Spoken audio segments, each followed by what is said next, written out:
Myself, Professor Dr. Deepak Singh, Allied Science Specialist. प्लूडीसी या इसको बोलते हैं प्लूराइटिस। क्या है प्लूडीसी, क्या है प्लूराइटिस? एक ही वर्ड है, बस है क्या कि प्लूरा में इन्फ्लामेशन होने को हम बोलते हैं प्लूराइटिस और इसी को हम बोलते हैं प्लूडीसी। चलिए यहाँ तक तो बात समझ में आ गया। अब बात करते हैं ये प्लूरा क्या होता है। हमारे बॉडी में सीरस कैविटी होता है, सीरस मेम्ब्रेन होता है।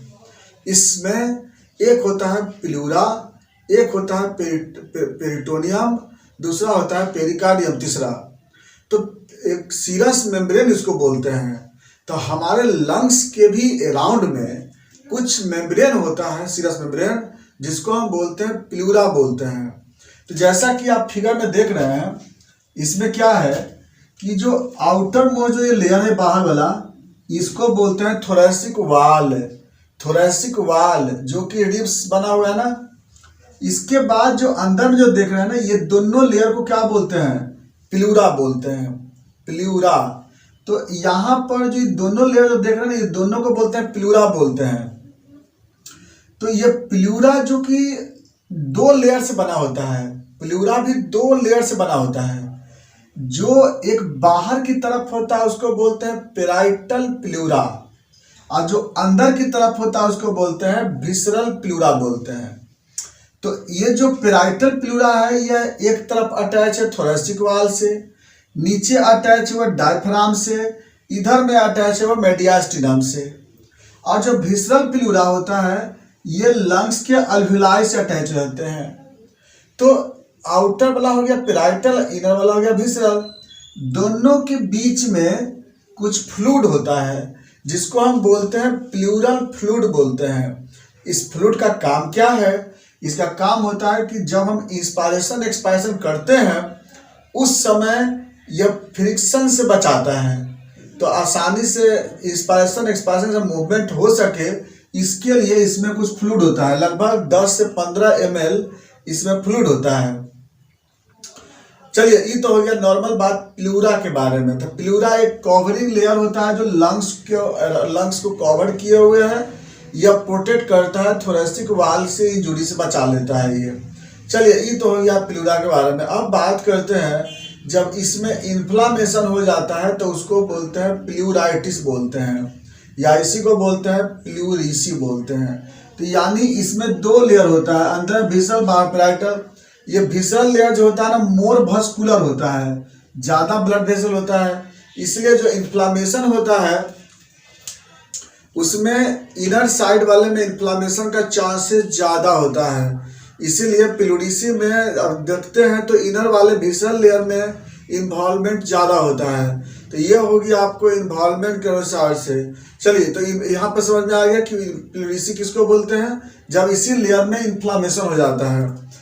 अब बात करते हैं कारण पे, किस वजह से इसमें इन्फ्लामेशन हो जाता है। तो प्लूरल लेयर में इन्फ्लामेशन होने के पीछे सबसे बड़ा रीजन है चेस्ट इंजुरी।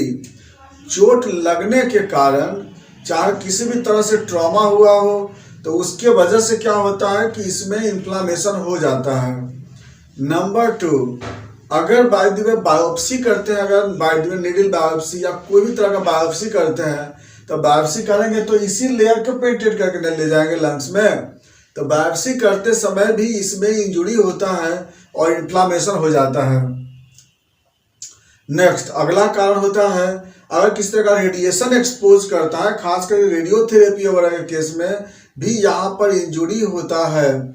इसके बाद नेक्स्ट अगला कंडीशन होता है किसी केमिकल कंडीशन की वजह से, कोई भी ऐसा स्ट्रॉन्ग केमिकल भी आकर के यहाँ पर एक्सपोज करके इसमें इन्फ्लामेशन कर सकता है।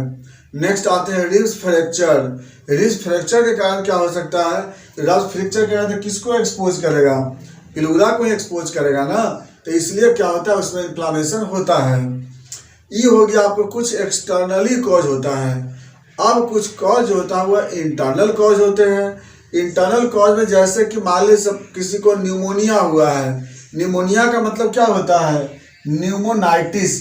न्यूमोनाइटिस मतलब क्या होता है? अल्वेलाई में इन्फ्लामेशन होने को बोलते हैं न्यूमोनाइटिस। और जिसको न्यूमोनाइटिस होगा तो उसको आप जब जोड़े ना, अल्वेलाई से ही तो अटैच है ना विसरल लेयर, तो अल्वेलाई से अटैच है इसका, तो जब अल्वेलाई में इन्फ्लामेशन होगा तो प्लूरा में इन्फ्लामेशन होगा। इसलिए निमोनिया जो होता है मोस्ट कॉमन होता है प्लूरीसी का। इसके बाद कभी कभी अगर बाय द ट्यूबरकुलोसिस का इन्फेक्शन होता है तो इसके कारण भी यहाँ पर इन्फ्लामेशन होता है, या फिर कोई और ज़्यादा कोई दूसरा, जैसे मान लीजिए ARDS हुआ, एक्यूट रेस्पिरेटरी डिस्ट्रेस सिंड्रोम, अगर इसमें होता है तो इसके कारण भी यहाँ पर प्लूरा में इन्फ्लामेशन होता है। तो ये सब जो कॉज देख रहे थे ये सब इंटरनल कॉज है जिसमें इन्फ्लामेशन देखने को मिलता है। अब हम लोग अगला पॉइंट बात करते हैं कि इसमें सिम्टम क्या होगा। देखिए, जब प्लूरीसी हुआ, जब इसमें इन्फ्लामेशन होगा तो इसके बीच में क्या आ जाएंगे, फ्लूइड आ जाएगा। तब फ्लूइड आने के कारण क्या होगा कि यह इसको कंप्रेस करेगा, लंग्स को, तो कंप्रेस करेगा तो क्या होगा, इसके कारण पेशेंट को सांस लेने में नहीं बनेगा, प्रॉपर रेस्पिरेशन नहीं ले पाएगा और भी बहुत दिक्कत होगी ना। तो प्लूरीसी होने के कारण क्या क्या होगा, पहला सिम्टम क्या होगा कि पेशेंट में डिज्निया मिलेगा, यानी शॉर्ट ब्रीदिंग होगा, पेशेंट जो होता है प्रॉपर सांस नहीं ले पाएगा क्योंकि ये तो एक्सपेंड नहीं हो पाएगा ना, ये बहुत बड़ा दिक्कत। दूसरा क्या होगा, चेस्ट पेन होगा, कंटिन्यू चेस्ट पेन होगा। पेशेंट जब भी कफिंग करना स्टार्ट करेगा तो सीवियर पेन होगा क्योंकि कफिंग ये कर नहीं पाता है पेशेंट, तो कफिंग के समय भी पेशेंट को दर्द होगा इसमें। इसके बाद अगला क्या होगा, रेस्पिरेशन रेट इसके बढ़ जाते हैं। नेक्स्ट क्या होगा, रेस्पिरेशन इसलिए बढ़ जाता है कि बॉडी में ऑक्सीजन की कमी होगी तो उस केस में डिमांड करेगा और ऑक्सीजन यहाँ पे इसकी वजह से रेस्पिरेशन रेट बढ़ जाते हैं। इसके बाद नेक्स्ट इसमें अगला क्या होगा, इसमें फीवर आने की चांसेस होगी, बुखार आएगा पेशेंट को क्योंकि इन्फ्लामेशन है। इसके बाद एपेटाइट लॉस होगा, वीकनेस होगी। ये था इसका क्या, प्लूरीसी का सिम्टम। अब बात करते हैं साइन में। पेशेंट में साइन में क्या मिलेगा, जब हम देखेंगे तो थोरेसिक कैविटी के बीच जहाँ पे इंटरकोस्टल स्पेस में टेंडरनेस मिलेंगे, वहाँ पे स्वेलिंग मिलता है। कहाँ पे, इंटरकोस्टल स्पेस में। यह पहला सा। दूसरा क्या होता है कि बॉडी टेम्परेचर इसका एलिवेट हो जाता है। तीसरा में क्या होगा कि जो रेस्पिरेटरी साउंड और कार्डियक साउंड इसके डिमिनिश कर जाते हैं क्योंकि इसमें फ्लूइड आने के कारण क्या होता है कि साउंड को इंटरफेयर करता है। अगला होता है कॉम्प्लिकेशन। किसी को प्लूरीसी हुआ है, अगर प्लूराइटिस हुआ है तो इसमें पहला कॉम्प्लिकेशन होता है प्लूरल इफ्यूजन। सबसे पहला ही होता है जिसमें आपको हाइड्रोथोरैक्स होंगे, पायोथोरैक्स होते हैं। पहला तो ये मिलता है इसमें पेशेंट को। इसके बाद इसमें आपका पस बन सकता है और इसके कारण पल्मोनरी ओडिमा हो सकता है या इसके कारण निमोनिया भी हो सकता है। देखिए, निमोनिया से प्लूरीसी और प्लूरीसी से निमोनिया, क्योंकि विसरल लेयर अटैच है किससे, अल्वेलाई से, इसलिए क्या होता है इसमें इन्फ्लामेशन हो जाता है, तो इसलिए निमोनिया भी होगा, पल्मोनरी ओडिमा भी होता है इसमें। अब बात करते हैं इसके इन्वेस्टिगेशन पे। प्लूरीसी किसी को हुआ है तो कैसे पता लगाएंगे हम लोग, तो सबसे पहला है चेस्ट एक्सरे।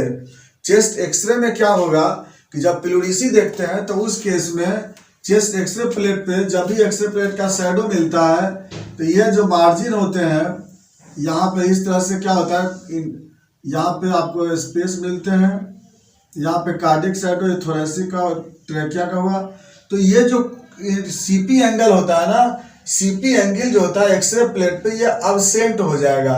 और दूसरा क्या होगा, जो मार्जिन होगा ना, ये मार्जिन भी ओपेक हो जाता है। तो देख नॉर्मल क्या बता रहे थे ना, तो नॉर्मल में सीपी एंगल मिलता है किसी पेशेंट को, लेकिन प्लूरीसी के केस में क्या होगा कि सीपी एंगल उसके नहीं मिलेंगे और जो मार्जिन होता है ये व्हाइट हो जाता है। ये प्लूरीसी में देखने को मिलता है। पहला तो ये होता है। नंबर 2 में अगर हम चेस्ट एक्सरे कराते हैं, चेस्ट का अल्ट्रासोनोग्राफी कराते हैं तो वहाँ भी हमें प्लूरीसी मिलता है लिखा हुआ, या फिर वहाँ पे प्लूरल इफ्यूजन भी लिखे मिलेंगे। इसके बाद हम लोग अगला जांच कराते हैं, HRCT कराते हैं, यानी कि हाई रिजोल्यूशन कंप्यूटर टोमोग्राफी। ये कराते हैं तो क्या होगा, यहाँ भी हमें प्लूरीसी का फाइंडिंग मिलता है। इसके बाद अगला हम लोग क्या करते हैं, इतना करने के बाद हम लोग TLC कराएंगे तो बढ़ा हुआ मिलता है। DLC में न्यूट्रोफिलिया मिलता है। यह हमें क्या होगा, प्लूरीसी के जानने का तरीका है। अब बात करते हैं इसके हम लोग ट्रीटमेंट पे। प्लूरीसी का हम ट्रीटमेंट क्या करते हैं। प्लूरिसी के लिए सबसे पहला हम लोग को डायग्नोसिस करना जरूरी है, किस वजह से इन्फ्लामेशन हुआ है। अगर ट्रॉमा हुआ है तो हम लोग ट्रॉमा का ट्रीटमेंट करते हैं, या हम लोग प्रिवेंट करते हैं कि फिर दोबारा ट्रॉमा ना हो। अगर किसी को रिब्स फ्रैक्चर हुआ है तो उस फ्रैक्चर को हम लोग बैंड कर देंगे, नहीं तो वो जो फ्रैक्चर रिब्स है वह इंजोर्ड करेंगे और उसके कारण न्यूमोथोरैक्स भी होने का टेंडेंसी हो सकता है, हाइड्रोथोरैक्स भी हो सकता है। न्यूमोथोरैक्स किसको बोलते हैं कि जब इसी स्पेस में जब एयर आ जाता है तो उसको न्यूमोथोरैक्स बोलते हैं। जो रिब्स फ्रैक्चर बहुत कॉमनेस्ट होता है।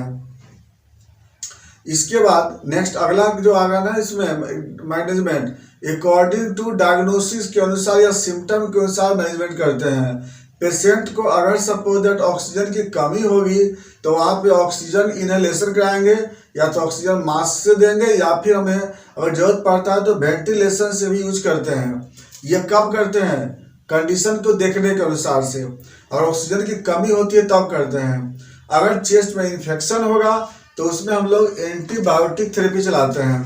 पेशेंट को अगर ट्यूबरकुलोसिस होगा तो उसके लिए हम लोग अलग से टीबी की दवा चलाते हैं। अब बात करते हैं इसमें हम लोग मेडिसिन के बारे में। तो प्लूरिसी में हम लोग क्या क्या मेडिसिन दे सकते हैं?